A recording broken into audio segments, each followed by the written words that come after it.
नमस्कार बच्चों, आज के इस वीडियो में हम लोग करने वाले हैं प्रॉब्लम सेट 6 का क्वेश्चन नंबर 4, 5 और 6। ओके, तो चलो स्टार्ट करते हैं। तो ये है आपका क्वेश्चन नंबर 4। इसमें ये फिगर दिया गया है जैसे कि आप लोग देख सकते हो, राइट। और क्या क्या दिया गया है यहाँ पे देखिएगा।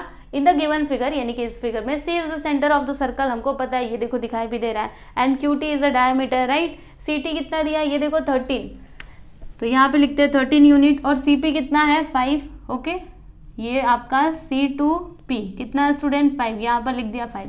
तो हमको क्या फाइंड आउट करना है, लेंथ ऑफ RS, यानी ये जो हमारा कोड RS है ना, इसका लेंथ हमको बताना है। तो क्या हम बता सकते हैं, कैसे, मैं आपको समझाती हूँ। देखिए, सबसे पहले हम क्या करेंगे, कंस्ट्रक्शन करेंगे। अब आप सोच रहे होंगे कि कंस्ट्रक्शन क्यों करेंगे, देखिए मैं आपको समझाती हूँ। यहाँ पर ये जो सबसे पहले आप ओरली समझो, ओरली समझ गए ना, फिर मैं आपको लिख करके पूरा डिटेल में दे दूंगी, ठीक है। ओरली समझने की कोशिश करो कि कैसे हम इसको कर सकते हैं। सुनिएगा ध्यान से। ये जो आपका CT है, ये क्या है, रेडियस ऑफ द सर्कल। जैसा कि आप लोग देख सकते हो, यहां से लेकर के यहां तक ये लाइन आया है, देखो सेंटर से लेकर के पूरा सर्कल तक, यानी ये क्या है, radius of the circle, right. अब अगर मैं यहाँ पर एक कंस्ट्रक्शन करती हूँ, इन दोनों को ज्वाइन कर देती हूँ, तो ये भी क्या है student, radius of the circle, ठीक है। तो अगर ये वाला रेडियस 13 सेंटीमीटर का है, तो ये भी रेडियस कितने सेंटीमीटर का होगा, 13 सेंटीमीटर का ही होगा, ठीक है। तो अब समझिए, ये हो गया 13 सेंटीमीटर का, राइट। तो हमारे पास इसका लेंथ है, इसका लेंथ है। क्या हम इसका लेंथ बता सकते हैं बाय पाइथागोरस थ्योरम। अब आप सोच रहे होंगे कि पाइथागोरस थ्योरम तो हम बस राइट एंगल ट्रायंगल में ही यूज करते हैं। तो क्या ये राइट एंगल ट्रायंगल है? जी हाँ, ये राइट एंगल ट्रायंगल है। क्यों? क्योंकि यहाँ पे आपको दिखाई दे रहा है, देखो 90 डिग्री का एंगल है ना, 90 डिग्री का एंगल बन रहा है, मतलब यहाँ पे भी 90 डिग्री का ही एंगल बनेगा, राइट। समझ में आया आपको? तो यहाँ पर हम पाइथागोरस थ्योरम की हेल्प से इसका लेंथ बता सकते हैं। अब एक बार हमको इसका लेंथ मिल गया, ठीक है, तो हम क्या करेंगे, इसको दोगुना कर देंगे, तो हमको इस पूरे कोड का भी लेंथ मिल जाएगा। क्योंकि हम एक बात जानते हैं कि अगर सेंटर से कोई सेगमेंट ड्रॉ किया जाता है कोड के ऊपर, तो वो क्या करता है, कोड को बाइसेक्ट करता है, यानी RP जितना होगा उतना ही PS भी होगा। अब समझिए कि RP आया 3, ठीक है, 3 यूनिट, तो PS भी कितना होगा 3, दोनों को प्लस कर दिए, 3 और 3 कितना हो जाएगा 6। समझ में आया आपको कैसे करना है? तो चलिए अब मैं आपको लिख करके बताती हूँ, ठीक है। तो यहाँ पर हमने ये कंस्ट्रक्शन किया, लिखते हैं यहाँ पर कंस्ट्रक्शन। किसको किसको हमने ज्वाइन किया है, तो पॉइंट C और R को। तो यहाँ पर लिखते हैं join point C and R, ठीक है, इन दोनों को हमने ज्वाइन कर दिया, राइट। अब CT और CR दोनों क्या होंगे, इक्वल होंगे। क्यों? रेडियस ऑफ द सर्कल, दोनों एक ही सर्कल के रेडियस है, जैसे कि आप लोग देख सकते हो, है ना। तो यहाँ पर हम क्या लिखेंगे, CT is equal to CR which is equal to, CT कितना है 13 सेंटीमीटर, सॉरी 13 यूनिट। ओके, तो ये भी कितना होगा 13 ही होगा। अब इसका रीजन आप क्या लिखोगे, रेडियाई, इस प्रकार से लिखा जाता है, radii of the same circle, ये एक ही सर्कल के रेडियस है ना, इसके लिए। ओके, क्लियर है, आपको समझ में आया? अब हमारे पास CR है। अब देखिएगा, यहाँ पे 90 डिग्री का एंगल बन रहा है, हम जानते हैं कैसे, हमको पता चला, अरे भाई क्वेश्चन में दिया गया था, देखो यहाँ पे 90 डिग्री था, है ना, यहाँ पे 90 डिग्री, तो अगर ये 90 है तो ये भी तो 90 ही होगा ना। तो अब हम यहाँ पर क्या लिखेंगे कि इन ट्रायंगल, ये वाला ट्रायंगल ले लेते हैं RPC, in triangle RPC, angle RPC कितने डिग्री का है, 90 डिग्री का है। कैसे समझ में आया, ये क्वेश्चन में दिया गया था, यहाँ पर लिख दीजिएगा गिवन, ठीक है, ये दिया था, है ना, 90 डिग्री पहले से दिया हुआ था। अब हम यहाँ पर लिखेंगे by Pythagoras theorem. Pythagoras theorem से क्या होगा, सुनिए, बाय पाइथागोरस थ्योरम। अब पाइथागोरस थ्योरम आपको पता है, आपने बहुत बार यूज भी किया है। 90 डिग्री के सामने वाला क्या होता है, हाइपोटेनियस होता है, यानी सबसे पहले क्या आएगा, RC का square which is equal to RP square plus CP square, right. RC हमको पता है क्या, ये देखो RC कितना है 13, तो यहाँ पर लिख देते हैं 13 का स्क्वायर, इसको एक ब्रैकेट में लिखते हैं, ठीक है। फिर RP हमको पता है क्या, RP नहीं पता है, राइट, RP हमको नहीं पता है, ऐसे रहने देते हैं। CP कितना है, आप देख सकते हो 5, तो यहाँ पर लिख देते हैं 5 का स्क्वायर, ठीक है। अब 13 का स्क्वायर कर दीजिए, 169 आ जाएगा, और 5 का स्क्वायर कर दीजिए 25 प्लस आर पी स्क्वायर, देखो आर पी को इधर लिख दिया। अब 25 को इधर ले लेते हैं तो क्या हो जाएगा 169 minus 25 which is equal to R P का स्क्वायर, राइट। अभी माइनस करिए तो क्या आएगा, 9 में से 5 गया तो 4 और 6 में से 2 गया तो 4 और यहाँ पर 1 is equal to R P का स्क्वायर, ठीक है। अब इस स्क्वायर को हटाने के लिए हम क्या करेंगे स्टूडेंट, क्या लेंगे यहाँ पर स्क्वायर रूट लेंगे। तो क्या लिखना है आपको, यहाँ पर लिखेंगे taking square root, taking square root on both sides, ठीक है। तो क्या हो जाएगा, देखिए यहाँ से ये स्क्वायर हट जाएगा यानी R P which is equal to, ये रूट में आ जाएगा 144। अभी 144 को रूट के बाहर निकाल दीजिए, क्या होगा 12, यानी आर पी का लेंथ हमको कितना मिला स्टूडेंट 12, आर पी कितना आया 12 आया। अब एक बार आपको आर पी मिल गया मतलब आपको आर एस भी मिल जाएगा। कैसे, मैं आपको समझाती हूँ।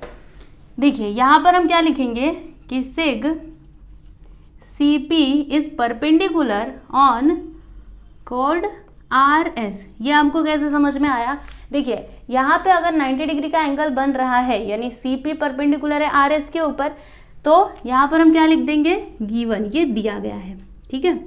यहाँ पर लिख देते हैं given.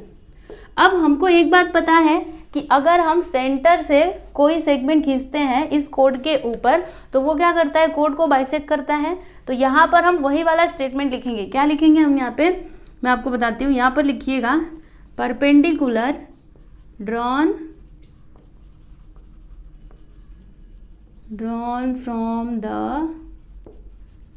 Centre of the circle to the कोड, क्या करता है वो बाइसेक्ट करता है ना, तो यहाँ पर लिखेंगे बाइसेक्ट्स द कोड। बस ये स्टेटमेंट आप याद करके रख लीजिए, ठीक है, ज़्यादा बड़ा नहीं है। वैसे आपने ये 8th स्टैंडर्ड में भी सीखा था चैप्टर नंबर 17 में, राइट। तो ये हमने लिख दिया। अभी इसका मीनिंग क्या हुआ आपको पता है कि ये जितना होगा उतना ही ये भी होगा, यानी आर एस क्या होगा, इसका 2 गुना होगा। तो क्या लिखेंगे हम यहाँ पे, therefore R S is equal to 2 R P, है ना। अब यहाँ पर लिखेंगे R S which is equal to 2 into R P कितना आया है, यहाँ पर देखिएगा 12 यूनिट, तो यहाँ पर हम लिख देंगे 12। अभी दोनों को मल्टीप्लाई कर दीजिए तो आर एस कितना आ जाएगा 24। समझ में आया, यही हमको बताना था ना। Length of the code R S कितना आ गया 24 यूनिट। ओके, देखो सेंटीमीटर नहीं रहता है तो आप यूनिट लिख सकते हो, नहीं तो बस इतना भी लिखोगे ना तो भी चलेगा, ठीक है। तो अब हम यहाँ क्या लिखेंगे, देयरफॉर लेंथ ऑफ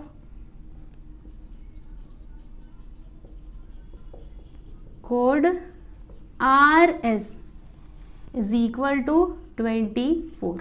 ओके, चलो यहाँ पर आपका क्वेश्चन नंबर 4 कंप्लीट हो गया।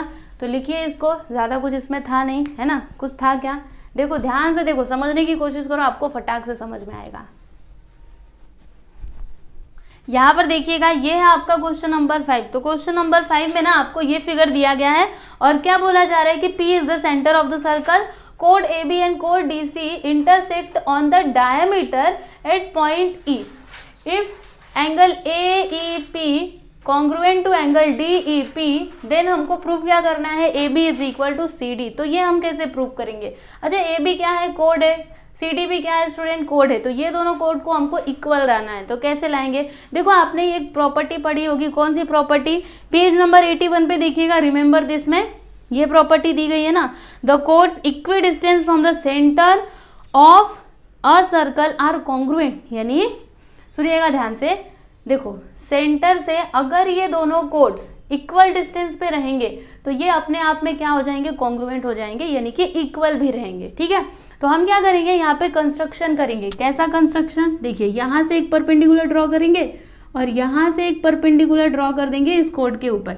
यहाँ पे 90 डिग्री का एंगल बन रहा है, यहाँ पे 90 डिग्री का, क्यों, क्योंकि ये परपेंडिकुलर है, ठीक है।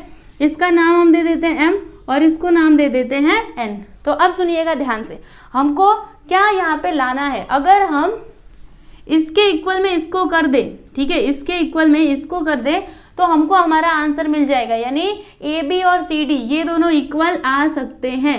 तो आप समझ के चलो कि हमें ना इन दोनों को क्या करना है स्टूडेंट, इक्वल करना है, कॉन्ग्रुएंट करना है, ठीक है। तो चलिए हम करते हैं, कैसे करेंगे मैं आपको समझाती हूँ। ठीक है, सबसे पहले क्या लिखा जाता है, गिवन लिखा जाता है ना, आप लोग जानते हो। तो गिवन में क्या लिखोगे, यहाँ से लेकर के यहाँ तक लिख दीजिएगा, हो जाएगा आपका गिवन, ठीक है। तो ये आप लोग के लिए है, लिख लीजिएगा।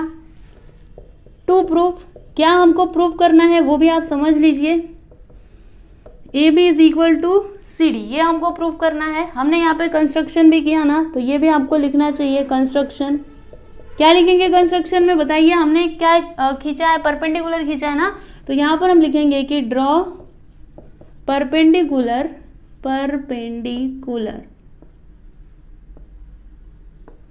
From point P to the chords AB and AB और CD, ठीक है। हमने क्या किया है स्टूडेंट, पॉइंट P से परपेंडिकुलर ड्रॉ किया है AB और CD के ऊपर, ठीक है। तो ये हमने कंस्ट्रक्शन लिख दिया। अब हम यहाँ पर लिखेंगे प्रूफ, ठीक है, और हम इसको सॉल्व करते जाएंगे। तो हमको क्या करना है, ये दोनों को इक्वल लाना है। तो कैसे आ सकता है, सुनिए मेरी बात को ध्यान से। यहाँ पर हम क्या करेंगे ना, ये दोनों ट्रायंगल लेंगे, ट्रायंगल PEM और ट्रायंगल PEN, ठीक है। ये दोनों हम ट्रायंगल्स लेंगे। अब इसमें देखिएगा, ये वाला एंगल और ये वाला एंगल, ये दोनों क्या है, कॉन्ग्रुएंट है। फिर ये वाला एंगल और ये वाला एंगल, ये दोनों भी क्या है, कॉन्ग्रुएंट है, क्योंकि ये भी 90 डिग्री, ये भी 90 डिग्री। और तीसरा क्या इक्वल है यहाँ पे, तो देखो ये जो आपका PE है, ठीक है, ये भी क्या है, कॉन्ग्रुएंट है। क्यों, क्योंकि ये कॉमन साइड है, दोनों ही एंगल में आ रहा है। तो जब दो एंगल और एक साइड इक्वल रहते हैं, मतलब कॉन्ग्रुएंट रहते हैं, तो वहां पे हम कौन सा टेस्ट बोलते हैं, ये वाला टेस्ट बोलते हैं ना, ASA टेस्ट, ठीक है। ASA टेस्ट यानी एंगल साइड एंगल टेस्ट से ये दोनों ट्रायंगल्स क्या हो जाएंगे स्टूडेंट, कॉन्ग्रुएंट हो जाएंगे, ठीक है। तो जब ये दोनों ट्रायंगल्स हो जाएंगे कॉन्ग्रुएंट, तो ये दोनों साइड्स भी हो जाएंगे कॉन्ग्रुएंट। क्यों, corresponding sides of congruent triangles. Okay, समझ में आया। और जब ये दोनों कॉन्ग्रुएंट हो जाएंगे, तब आपके AB और DC भी कॉन्ग्रुएंट हो जाएंगे। अब ये दोनों कॉन्ग्रुएंट है यानी इक्वल भी है ना। तो चलिए करते हैं, देखिए क्या लिखेंगे हम यहाँ पे लिखेंगे इन ट्रायंगल PEM, ठीक है, PEM एंड ट्रायंगल PEN, ठीक है। इसमें क्या क्या कॉन्ग्रुएंट है आप लिखते जाइए। तो सबसे पहले ये वाला एंगल इक्वल लिख देते हैं। तो यहाँ पर लिखेंगे एंगल PEM में, देखो PEM में ये वाला एंगल है ना PEM, ओके, लिखते हैं angle PEM is congruent to angle PEN। ये हमको कैसे समझ में आया, ये क्वेश्चन में दिया गया था, ठीक है ना। यहाँ पर लिख देते हैं गिवन, देखो क्वेश्चन में यही दिया गया है ना, AEP यानी एंगल E, देखो कॉन्ग्रुएंट है किसके, DEP के। ध्यान से देखिएगा, AEP मतलब यही वाला एंगल आ रहा है ना, तो ये एंगल कॉन्ग्रुएंट है DEP के, यही वाला एंगल आ रहा है। समझ में आया आपको। तो ये क्वेश्चन में दिया गया था, हमने लिख दिया। अब दूसरी बात, ये वाला साइड इक्वल है, कॉन्ग्रुएंट है, तो यहाँ पर लिखते हैं कि side PE is congruent to side PE। क्यों, इसका रीजन आप क्या लिखोगे, कॉमन साइड, ठीक है। इतना समझ में आया। अब लास्ट में हम ये दोनों एंगल्स को लिख देंगे। तो यहाँ पर लिखेंगे एंगल, नाम कैसे लिखोगे, PME, ठीक है, लिख देते हैं यहाँ पे PME congruent to angle PNE। इसका रीजन आप क्या लिखोगे, क्या लिखेंगे हम यहाँ पे, दोनों क्या है 90 डिग्री के है ना, तो यहाँ पर लिख देंगे ईच 90 डिग्री, ठीक है। दोनों के दोनों क्या है 90 डिग्री के हैं। तो यहाँ पर देखिएगा दो एंगल्स क्या है, कॉन्ग्रुएंट है और एक साइड कॉन्ग्रुएंट है, राइट। तो यहाँ पर हम क्या लिखेंगे कि देयरफॉर बाय ASA टेस्ट, ठीक है। ASA टेस्ट से क्या हो जाएगा, ट्रायंगल PEM कॉन्ग्रुएंट हो जाएगा किसके, ट्रायंगल PEN के, ठीक है। ये दोनों क्या हो गए, कॉन्ग्रुएंट हो गए। अब ये दोनों अगर कॉन्ग्रुएंट है तो इनके करस्पॉन्डिंग साइड्स भी क्या होंगे, कॉन्ग्रुएंट होंगे। तो यहाँ पर हम क्या लिखेंगे, देयरफॉर PM, यहाँ पर लिखते हैं PM कॉन्ग्रुएंट टू PN, ठीक है। इसका आप रीजन क्या लिखोगे, corresponding sides of congruent triangles, ठीक है। अब अगर ये दोनों क्या है, कॉन्ग्रुएंट है यानी इक्वल डिस्टेंस पे है। देखिए अगर ये दोनों कॉन्ग्रुएंट है मतलब ये इक्वल भी होंगे, PM is equal to PN। तो PM is equal to PN यानी PM जितना होगा उतना ही ये भी होगा। तो ये दोनों क्या है, ये दोनों जो कोड्स हैं ये क्या है, सेंटर से इक्वल डिस्टेंस पे है। समझ में आ रहा है आपको, क्योंकि यहाँ से यहाँ तक का डिस्टेंस जितना है उतना ही यहाँ से यहाँ तक का भी डिस्टेंस है, राइट। तो अगर ये दोनों कोड्स इक्वल डिस्टेंस पे हैं सेंटर से, तो ये दोनों आपस में क्या होंगे स्टूडेंट, इक्वल होंगे यानी कि कॉन्ग्रुएंट होंगे। तो यहाँ पर हम क्या लिखेंगे, देखिए यहाँ पर हम लिखेंगे कि वी नो दैट, देखो हमको एक बात पता है, यहाँ पे लिख देते we know that the chords equidistance from the centre of a circle are congruent, ठीक है। क्या होते हैं, कॉन्ग्रुएंट होते हैं। तो यहाँ पर क्या हो जाएगा, देयरफॉर कोड AB कॉन्ग्रुएंट टू कोड DC, है ना। ये दोनों क्या हो जाएंगे, कॉन्ग्रुएंट हो जाएंगे। अच्छा यहाँ पे CD दिया है ना, तो हम लोग CD लिख देते हैं। DC लिखो या फिर CD लिखो, बात तो वही है ना। अब अगर ये दोनों कॉन्ग्रुएंट है मतलब ये दोनों इक्वल भी हो जाएंगे। समझ में आया आपको, तो बस यही हमको प्रूव करना था ना। देखिए AB is equal to CD, जो हमने प्रूव कर दिया। तो यहाँ पर हम क्या लिखेंगे, हेंस प्रूव्ड, ओके। तो इस तरीके से आपको लिखना है, आप लोग प्लीज इसको नोट करिए, देखिए ध्यान से। यहाँ पर आपका क्वेश्चन नंबर 5 कंप्लीट हुआ। यहाँ पर देखिएगा ये है आपका क्वेश्चन नंबर 6। इसमें क्या बोलना चाह रहा है, ध्यान से देखिए। इन द गिवन फिगर यानी कि इस फिगर में CD इज अ डायमीटर, आप लोग देख सकते हो CD क्या है स्टूडेंट, डायमीटर है। और सेंटर क्या है O, हम लोग देख सकते हैं। Diameter CD is perpendicular to कोड AB एट पॉइंट E। ध्यान से सुनिएगा, ये जो आपका डायमीटर है CD ये परपेंडिकुलर है किसके ऊपर, कोड AB के ऊपर एट पॉइंट E। यानी हम ऐसा भी बोल सकते हैं कि OE is perpendicular on code AB, right. समझ में आया आपको।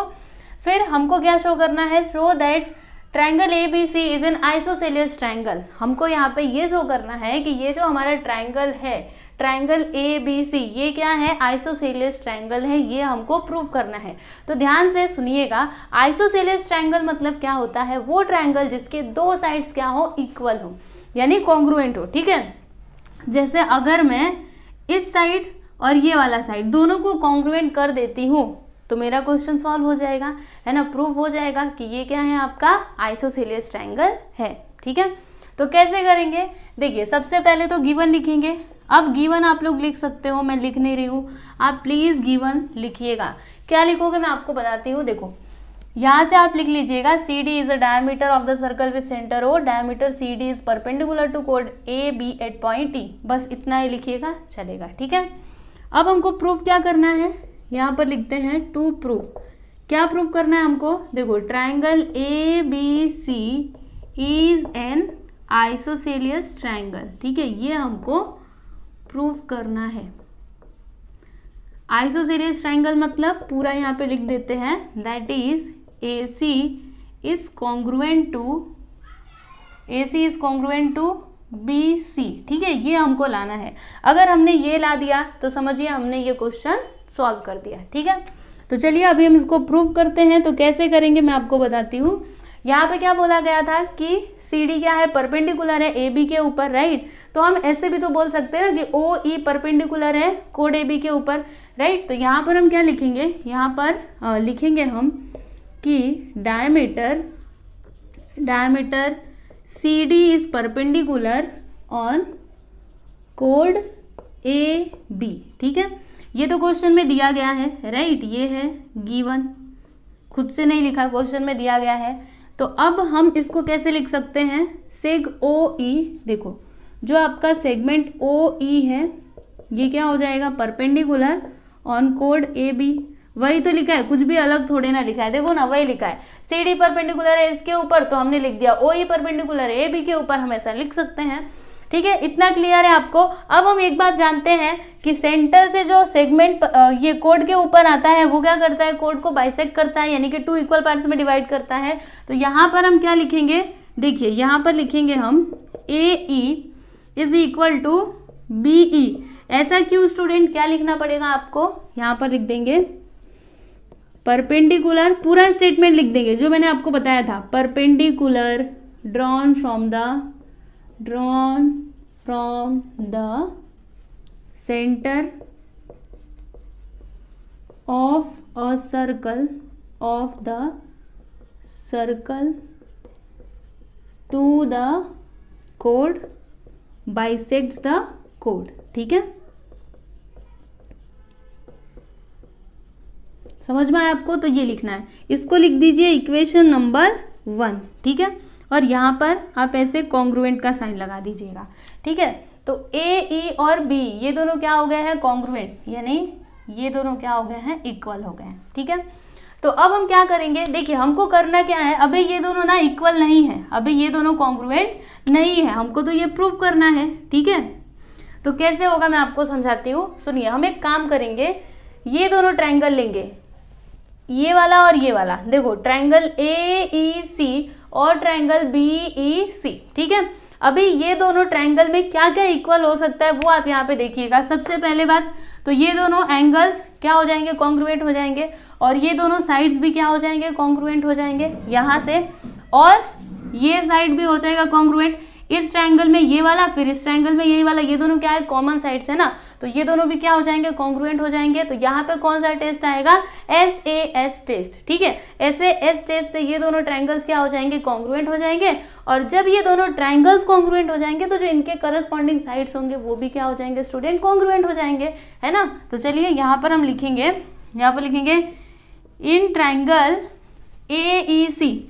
मुझे ऐसा लग रहा है कि आप लोग आगे का कर सकते हो, अगर चाहो ना तो आप खुद से ट्राई कर सकते हो, नहीं आएगा तो आगे ये वीडियो देखो। ठीक है, in triangle AEC and triangle BEC, ये दोनों ट्रायंगल में देखिएगा, सबसे पहले तो हम ये लिख देते हैं कि AE सेग AE। ठीक है, seg AE congruent to seg BE, कहाँ से लिखा, 1 से, यहाँ पर लिख देते फ्रॉम 1।